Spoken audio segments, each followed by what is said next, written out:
महाराष्ट्र के वजीर नीतीश राणे के हालिया बयान पर कांग्रेस लीडर विजय वडेट्टीवार ने सख्त रद्दमल जाहिर किया।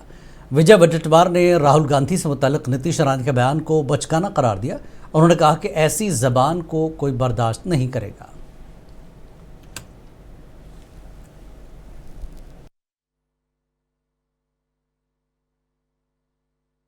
नीतीश राणे की वैसे भी पॉलिटिकल हो या खुद की हाइट देखकर बात करना चाहिए, ऐसी बातें नहीं करना चाहिए।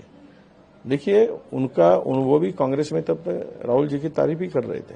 राहुल जी को तो मोदी से डर नहीं लगता तो किसे डर लगेगा। और इस तरह की भाषा करना सत्ता की मस्ती में चोर होकर, तो अपने वैसे भी हाइट और ऐसे भी दोनों हाइट देखकर ही बात करना चाहिए, समझे ना। ये इस तरह की भाषा को कोई बर्दाश्त नहीं करता।